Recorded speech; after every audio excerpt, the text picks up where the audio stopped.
रात किसी का घर नहीं, राजेश जोशी की रचना है। राजेश जोशी के साथ 3 पीढ़ियां साथ साथ लेखन कर रही हैं। इनकी कविताएं लोगों के जबान पर चढ़कर घूमते हैं। तो यहाँ रात किसी का घर नहीं कविता में कवि यही बताना चाह रहा है कि जैसे हम अगर घर में हो, दुखी हो, तो होगा क्या कि कहीं बाहर किसी को सूचना नहीं मिल सकती।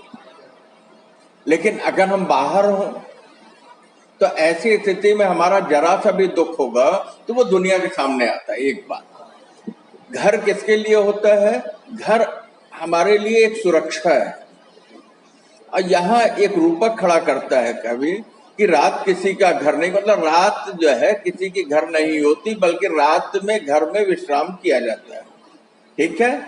तो यहाँ राजेश जोशी कहते हैं कि रात किसी का घर नहीं। ऐसी स्थिति में होता क्या है कि वो जो रूपक खड़ा करता है कवि, कहता रात गए सड़कों पर अक्सर एक न एक आदमी ऐसा जरूर मिल जाता है जो अपने घर का रास्ता भूल गया होता है। जो अपने घर का रास्ता भूल गया होता है। देखिए, दुनिया में इंसान सब कुछ भूल सकता है, लेकिन अपने घर का रास्ता नहीं भूल सकता। और घर का रास्ता भूलने का मतलब है कि परिस्थितियां बहुत ही जटिल है, भयावह है। आज के दौर के निर्मम सत्य को कभी अपनी कविता का विषय बनाता है।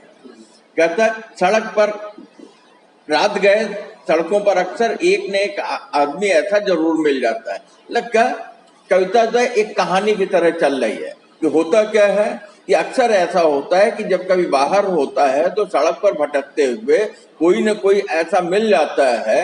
कैसा मिल जाता है? कहता है कि ऐसा मिल जाता है जिसे कि अपने घर का रास्ता भूल गया है।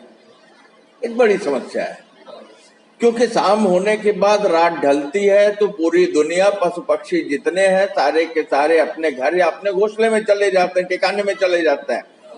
और यहाँ कवि को ऐसा व्यक्ति मिलता है, क्योंकि कवि संवेदनशील प्राणी है, तो इसके लिए उसके आसपास कुछ घटित होता है तो उसके ऊपर उसकी दृष्टि कैसी होगी? गहरी होगी। तो वो कहता है कि जो अपने घर का रास्ता भूल गया होता है। घर है अपना, जहाँ की उसका आना जाना जो लगा रहा होगा, लेकिन वो रास्ता भूल गया। मतलब ये क्या है? एक तरीके से जो है घर नहीं जाना चाहता। ऐसे लोग जो है सड़क पर कवि को अक्सर घूमते हुए मिल जाते हैं और वो तलाश कर रहे होते हैं किसका? घर का। 21वीं सदी की सबसे बड़ी समस्या यही है, घर का गुम हो जाना। क्योंकि 4 दीवारों और एक छत का नाम घर नहीं है। घर किससे बनता है? घर के प्राणियों से बनता है। तो कवि कहता है कभी कभी कोई ऐसा भी होता है जो घर का रास्ता तो जानता है पर अपने घर जाना नहीं चाहता। कहते हैं जो घर का रास्ता भूल गया वो तो भटक रहा है। लेकिन कभी कभी कभी कहता है कि ऐसे भी लोग मिलते हैं, या ऐसा भी होता है कि कोई मिलता है, उससे बातें होती हैं, या कभी उसे देखता है तो वो व्यक्ति जो है अपने घर जाने का जो रास्ता है उन रास्तों को तो चिन्हता है, पहचानता है, जानता है किसी रास्ते से घर जाया जा सकता है। लेकिन वो करता क्या है कि वो व्यक्ति सड़क पर भटक रहा है इधर उधर, रात हो चुके हैं और रात में वो अपने घर नहीं जाना चाह रहा है। तो घर नहीं जाना चाह रहा है, इसके पीछे कारण होगा। घर में शांति नहीं होगी, मेल नहीं होगा, एकता नहीं होगी, या घर जाने के बाद वो उत्पीड़ित महसूस करता होगा, या घर में उसे उत्पीड़ित किया जाता होगा। तो घर से वो क्या हो चुका होगा? आजिज हो गया, उब गया होगा, है कि नहीं? घर नहीं जाना चाहता, इसका मतलब कि वो घर छोड़ दिया है, यही ना? तो कभी कहता है कभी कभी ऐसा भी होता है जो घर का रास्ता तो जानता है, मिलता है, उसे अपने घर का पता है अपने घर, लेकिन वो उसके अंदर जाने की जरा सी भी इच्छा नहीं है, वो नहीं चाहता। बल्कि रात में बाहर वो अकेले रह लेना कबूल कर लेता है, वो उसे स्वीकार है, लेकिन घर जाना नहीं चाहता। अब कभी जो है तीसरा रुपया खड़ा करता है।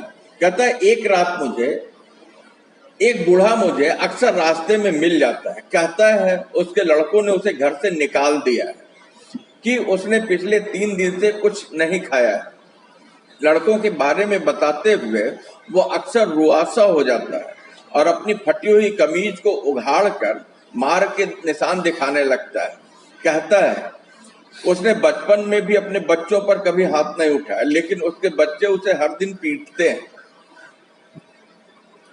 कितनी बदतर स्थिति है, कितनी भयावह घटना है। और आज आप जान लीजिएगा कि परिवार के जो वरिष्ठ नागरिक हैं, जो सीनियर सिटीजन हैं, जो अर्थोपार्जन करने में असमर्थ हो गए हैं, ऐसे लोगों को परिवार के जो सदस्य हैं वो स्वीकार नहीं कर पा रहे, सहन नहीं कर पा रहे, बल्कि और भी भयानक स्थिति हो गई है कि उनका उत्पीड़न किया जा रहा है। तो कभी कहता है कि एक बूढ़ा मुझे अक्सर रास्ते में मिल जाता है। अक्सर मिल जाता है मतलब मिलने जुलने से थोड़ा सा हल्का सा परिचय की स्थिति होगी। ध्यान दीजिए, हल्का सा परिचय की स्थिति। लेकिन अब परिचय की स्थिति में भी अगर किसी के मन में दर्द होगा तो निकल आएगा, रहीमन असुआ नयन ढरी, जिये दुख प्रकट करे, जाए निकारो गेहते, कस न भेद कर दे। क्या होता है, रहीमदास जी कहते हैं कि जैसे आंखों के आंसू निकलता है तो वो क्या करता है, वो हृदय के दुखों दर्द पीड़ा को व्यक्त कर देता है। वैसे ही किसी को अगर घर से निकाल दो तो घर का जो दुख दर्द है, घर की जो समस्या है, जिसकी वजह से परेशान है, उसे क्यों नहीं कह देगा। तो बूढ़ा अक्सर मिलता है रास्ते में। तो जब बूढ़ा मिलता है ऐसी स्थिति में परिवार से वो इतना दुखी है, क्या कहता है, जब रास्ते में कभी से मिलता है तो बूढ़ा कहता है कि उसके लड़कों ने उसे घर से निकाल दिया है, कि उसके बेटियों ने क्या किया है।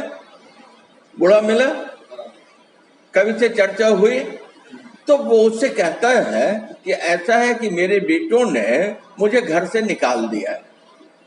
अब बेटों ने घर से निकाल दिया, घर में सबके रहने की जगह है, लेकिन घर में पिता के रहने की जगह नहीं। आज की ये बड़ी समस्या है कि नहीं। मतलब सबको क्या चाहिए, सबको जो स्वतंत्रता चाहिए, सबकी प्राइवेसी आ गई है कि नहीं। हमारी प्राइवेसी में खलल नहीं चाहिए, आज की यही दृष्टि हो गई। तो कभी कहता है कि अक्सर रास्ते में बूढ़ा मिल जाता है और वो कहता है, क्या कहता है, उसके लड़कों ने उसे घर से निकाल दिया। कि उसके लड़कों ने उसे जब घर से निकाल दिया, जब उसके लड़कों ने घर से निकाल दिया तो आखिर वो जाए कहाँ। ध्यान दीजिए, लड़कों ने घर से निकाल दिया, लेकिन वो बूढ़ा अपने घर का रास्ता जानता है।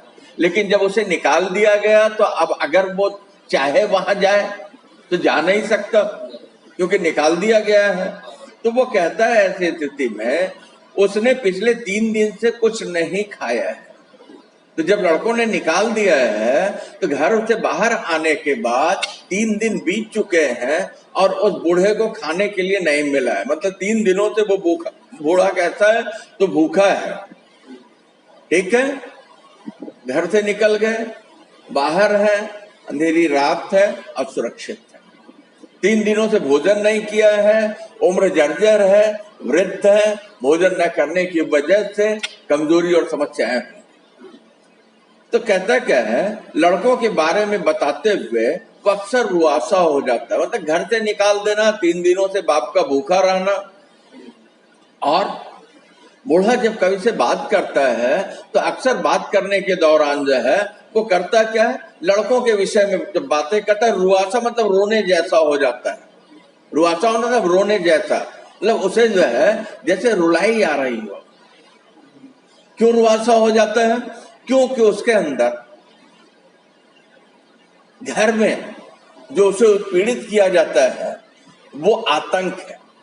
वो बूढ़ा अपने लड़कों से आतंकित, घर से निकाल दिया है लेकिन घर जाना नहीं चाहता। क्यों नहीं जाना चाहता, 3 दिन से भूखा है। तो कोई भी कहेगा बाबा घर चले जाओ, घर जाओगे तो खाना मिलेगा, लेकिन वहां खाना नहीं मिलता है, बल्कि क्या मिलता है, मार खाना।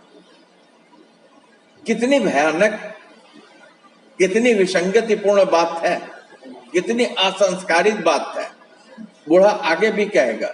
लड़कों के बारे में बताते हुए वह अक्सर रुआसा हो जाता है और अपनी फटी हुई कमीज को उघाड़कर मार्ग के निशान दिखाने लगता है। फटी कमीज, ध्यान दीजिए, मतलब बच्चों ने रख रखाव के लिए जो कपड़े दिए हैं वो भी कहते हैं वो अनुपयुक्त हैं, पुराने हैं, जर्जर हैं। जैसे तैसे जो है वो अपने अंगों को बूढ़ा ढके हुए है। तो कहते हैं कि वो अपने लड़कों के विषय में जब बताता है तो रुआसा हो जाता है, मतलब कितना उसका दुख है इसको समझिए। और फिर क्या करता है, वो जो कमीज पहने हैं वो भी फटी है और वो उसे उठा करके जो है क्या करता है, उघाड़ कर मतलब खोल करके अपने सर को ऊपर उठाता है, अपने बदन को उघाड़ करता है, खोलता है और फिर क्या करता है, मार के निशान दिखाने लगता है। वो दिखाता है कि देखिए जो है क्या हुआ, तो हमारे बच्चों ने हमें मारा है। कितना मारा है? इतना मारा है कि मेरी पीठ पर जो मार के निशान है। एकदम अमानवीय है कि नहीं? बेटे बाप को मारे, बहुत ही भयानक घटना है, बहुत ही गंदी बात है। और अक्सर आप देख रहे होंगे कि ऐसी चीजें जो हमारे आसपास ऐसे लोग मिल जाते हैं जहां की बेटे बाप के साथ जो है असंस्कारिक, अव्यवहारिक, अमानवीय व्यवहार करते हैं, है कि नहीं? और जबकि बाप क्या करता है, बाप तो अपने बच्चों को का पालन पोषण करने में जो कुछ होता है अपनी क्षमता अनुसार सर्वोत्तम देता है। तो कहते हैं लड़कों के विषय में बात करते हुए अक्सर वो रुआसा हो जाता है और वो अपनी फटी हुई कमीज को उठा करके जो है उघाड़ करके मार के निशान दिखाता है। ये बात है जब कभी से बूढ़ा कर रहा है तो ये तो अभी 3 दिन से नहीं खाया है, घर से निकाल दिया है, ये बात है। लेकिन कहते हैं कि वो अपनी कमीज को जब उघाड़ के दिखाता है, इसका मतलब कि अक्सर उसके बच्चे जो उसके साथ ऐसा अमानवीय व्यवहार करते होंगे। क्योंकि देखिए कोई एक बार में ऐसा नहीं हो, बार बार होने के बाद तब क्या हो गया, अब उसे जो है इस बात की शर्म नहीं रही बल्कि दुनिया को ये बता दे रहा है कि नहीं देखो मेरे बेटे जो मेरे साथ मेरा जो उचित सम्मान नहीं कर रहे हैं बल्कि मेरी पिटाई कर रहे हैं। कहता है उसने बचपन में भी अपने बच्चों पर कभी हाथ नहीं उठाया। होता क्या है कि जब भी कोई बच्चा गलती करता है तो हम कहते हैं इसकी परवरिश में कहीं दोष है। लेकिन वो बूढ़ा कहता है कि जब हमारे ये बच्चे थे जो आज हमें पीट दे रहे हैं, जिन्होंने मुझे घर से निकाल दिया, जिनके कारण आज मैं 3 दिन से भूखा हूं, ये देखिए मेरे पीठ पर उनके मारे जाने के निशान है। लेकिन बूढ़ा कहता है कि जब ये बच्चे थे तो बचपन में मैंने अपने बच्चों पर कभी हाथ नहीं उठाया, मतलब मैंने अपने बच्चों को बचपन में भी नहीं मारा। ध्यान दीजिए, मैंने अपने बच्चों को बचपन में नहीं मारा और बच्चे हैं तो बच्चों से गलतियां होंगे। तो अक्सर होता है कि माता पिता बच्चे को दंडित कर देते हैं। दंडित किसके लिए करते हैं? उसको सुधारने के लिए। लेकिन बूढ़ा कितना संस्कारित रहा होगा, उसने कहा नहीं मैंने अपने बच्चों को कभी मारा नहीं। तो पता नहीं कहां से ये संस्कार जो है ये मेरे बच्चों में आ गया, कहां से ऐसा उन्होंने सीख लिया। कहता है उसने बचपन में भी अपने बच्चों पर कभी हाथ नहीं उठाना मतलब नहीं मारा, लेकिन उसके बच्चे उसे हर दिन पीटते हैं। आज तो निकाल दिए, 3 दिन से भूखा है, चोट का निशान दिखा रहा है। कहता है कि जब इतनी सारी बातें क्यों वो बताने लगा कवि को, कहता है कि ये जो मेरी पिटाई है, जिन बच्चों को मैंने कभी नहीं मारा बचपन में भी, आज वो मेरे बच्चे जो करते क्या है, हमें जो हर दिन पीटते हैं। हर दिन जो है मुझे वहां चोट लगती है, मारा जाता है, मेरी बेटियों के द्वारा मारा जाता है जिनका निशान मेरे शरीर पर है। तो ये बताइए कोई भी होगा तो ऐसे घर का रास्ता जानते हुए भी जानना चाहेगा? नहीं जानना चाहेगा, है कि नहीं? अब लड़के अक्सर पीटते हैं। कहता है कि वह अब कभी लौटकर अपने घर नहीं जाएगा, लेकिन थोड़ी देर बाद ही उसे लगता है उसने यूं ही गुस्से में बोल दिया था यह वाक्य। अपमान पर हावी होने लगती एक अनिश्चितता, एक भय अचानक घिरने लगता है मन में, थोड़ी देर बाद वो अपने आप से ही हार जाता है। दूसरे ही पल कहता है कि अब इस उम्र में वह कहाँ जा सकता है। वह चाहता है मैं उसके लड़कों को जाकर समझाऊं। तो कहते हैं अब जब मार खाया हुआ है और अक्सर उसकी पिटाई होती है, तो वो कहता है कि अब वो घर लौट करके कभी नहीं जाएगा। अपने घर लौट करके वो बूढ़ा कहता है कभी नहीं जाएगा। लेकिन ये कहने के साथ ही उसके जेहन में, वो उसके मस्तिष्क में ये बात घूमने लगती है। थोड़ी देर बाद ही क्या ऐसा तो उसने कह दिया, और कहता है कि फिर उसके मन में ये बात घूमने लगती है क्या कि उसने गुस्से में यह वाक्य कह दिया। देखिए, कोई कहता है कि वह लौट कर घर नहीं जाएगा, बहुत बड़ी बात है। कितना जबरदस्त जो मोह भंग है घर से। घर क्या देता है? घर सुरक्षा देता है।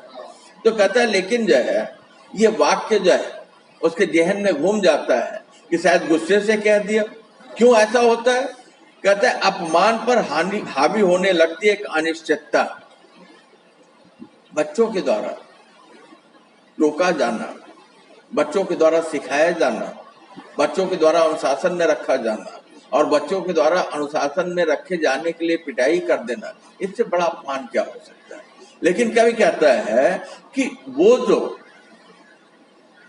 मार के अपमान को सहन कर चुका है, लेकिन उसे जो है एक अनिश्चित भविष्य दिखाई पड़ने लगता है कि आखिर वो कब तक बाहर अंधेरी रात में घूमेगा, है कि नहीं, कब तक। तो कहते हैं एक भय अचानक घिरने लगता है मन में।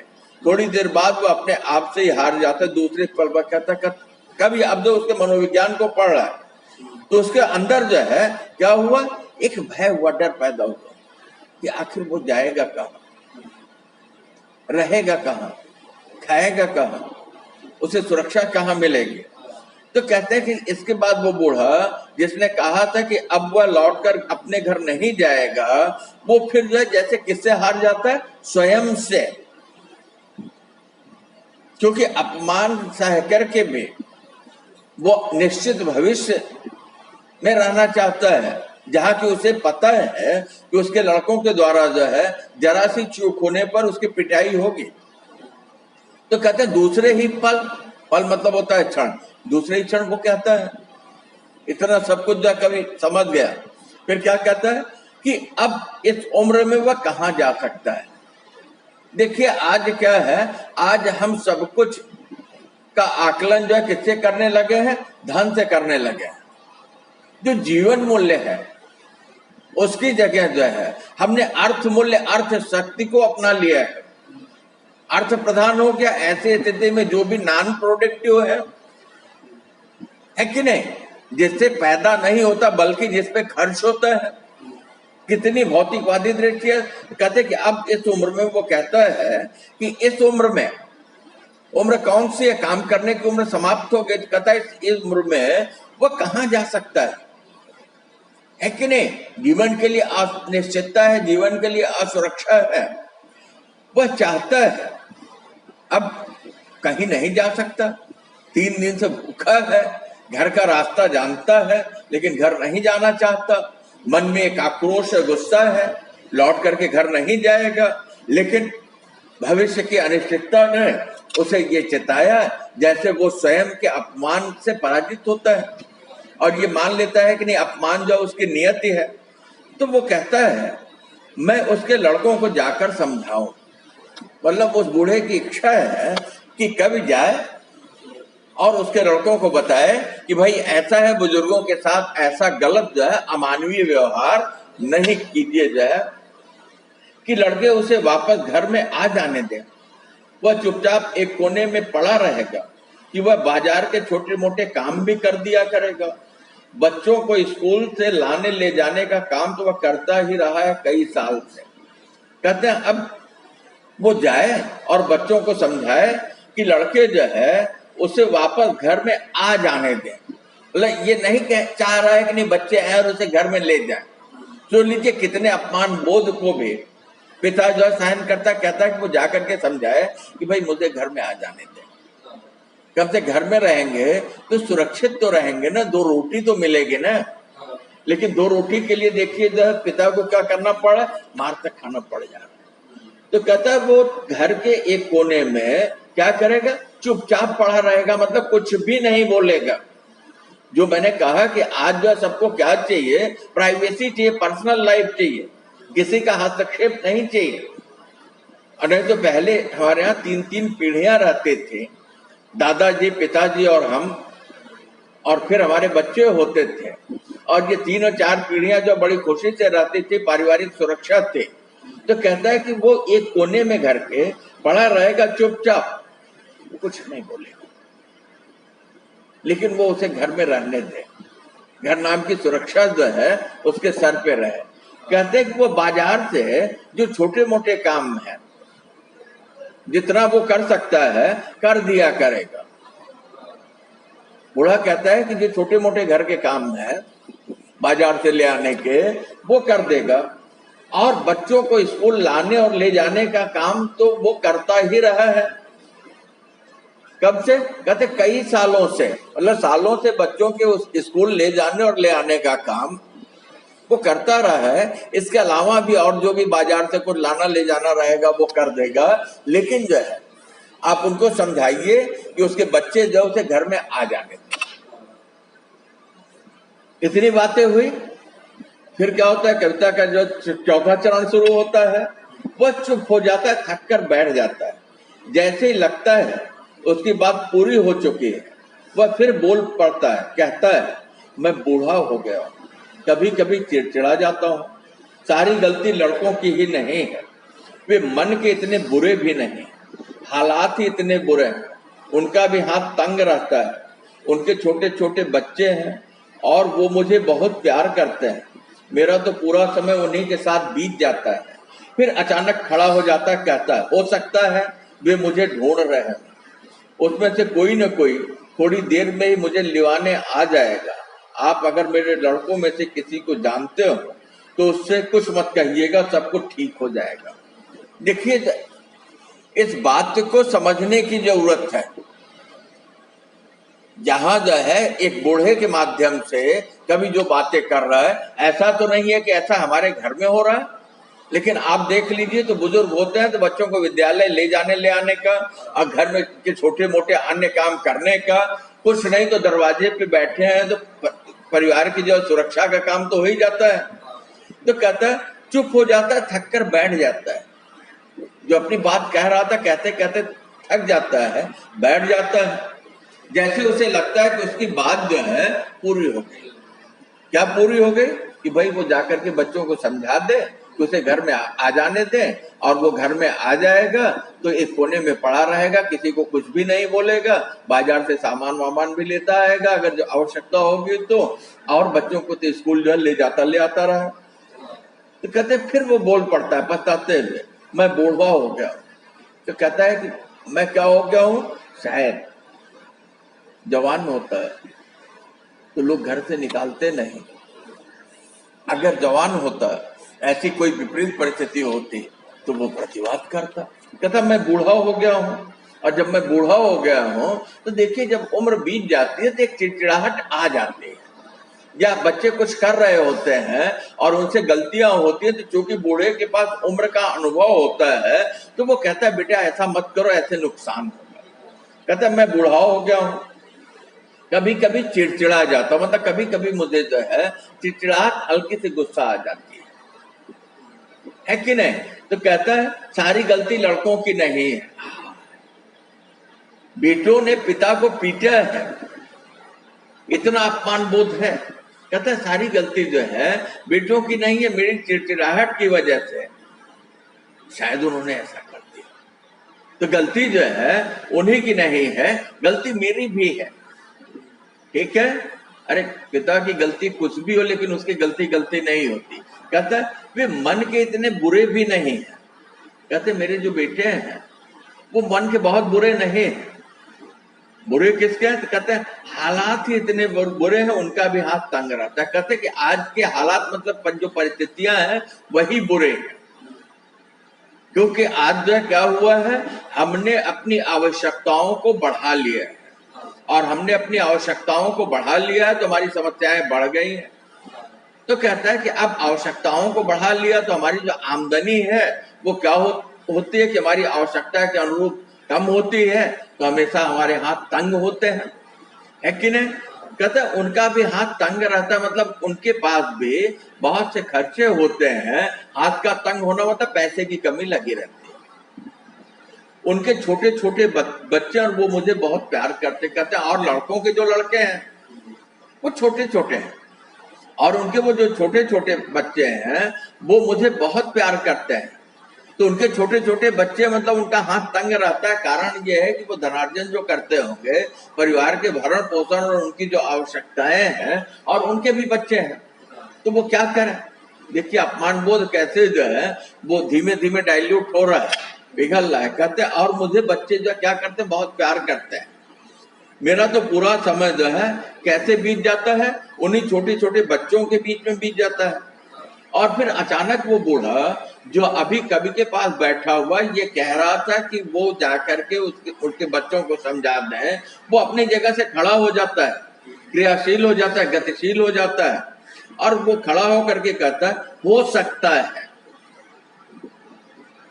हो सकता है। मतलब मन के किसी कोने में अभी भी ये बात है कि नहीं, उसके बच्चे जो उसे खोज सकते हैं। कहता हो सकता है वे मुझे ढूंढ लें, कि ऐसा भी हो सकता है मैं घर से, उन्होंने मुझे निकाल दिया है, ध्यान दीजिए, घर से निकाल दिया है, 3 दिन से बाहर है, भोजन नहीं किया है, असुरक्षा की स्थिति है। इतना दुख है कि वो कवि को अपनी पीठ उगाड़ करके उनके मारे जाने की पीड़ा को दिखा रहा है, निशान को दिखा रहा है, और कहता है कि वो बच्चों को समझाए कि वो उसे घर में आने दें। लेकिन कहता है कि हो सकता है कि वो मुझे ढूंढ रहे हो, कि उन्होंने गुस्से में निकाल दिया होगा, अब मेरी तलाश कर रहे होंगे। और उनमें से ये देखिए, एक बेटा होता नालायक होता तो होता कई बेटे हैं, और सारे के सारे वैसे हैं। ये आज के जो बेटे हैं उसके ऊपर कभी चोट कर रहा है। आज का जो हमारा सामाजिक ताना बाना है वो टूटा है, वो कैसी विपरीत परिस्थितियों में है। कहते उनमें से कोई ना कोई मुझे जो है लिवाने, मतलब ले जाने के लिए जो है आ जाएगा। और फिर क्या कहता है, डर है। कहता है अगर आप मेरे लड़कों में से किसी को जानते हो तो उससे कुछ मत कहिएगा, सब ठीक हो जाएगा। क्या मत कहिएगा? कि मैंने अपनी पीड़ा बताई, उन्होंने मुझे मारा, मेरे पीठ पे चोट के निशान हैं, मैं समझाने के लिए कह रहा था, मैं ये कह रहा था घर के किसी कोने में हमको जगह दे दो, मैं ये कह रहा था कि नहीं मैं कुछ नहीं बोलूंगा, इत्यादि इत्यादि। कहता है कि उनसे कुछ मत कहिएगा, सब ठीक हो जाएगा। क्यों मत कहिएगा? ये भी डर है कि शायद उनको ये पता चले कि उन्होंने पिता के साथ ऐसा व्यवहार किया तो फिर वो लोग वही क्रिया दोहरा दे।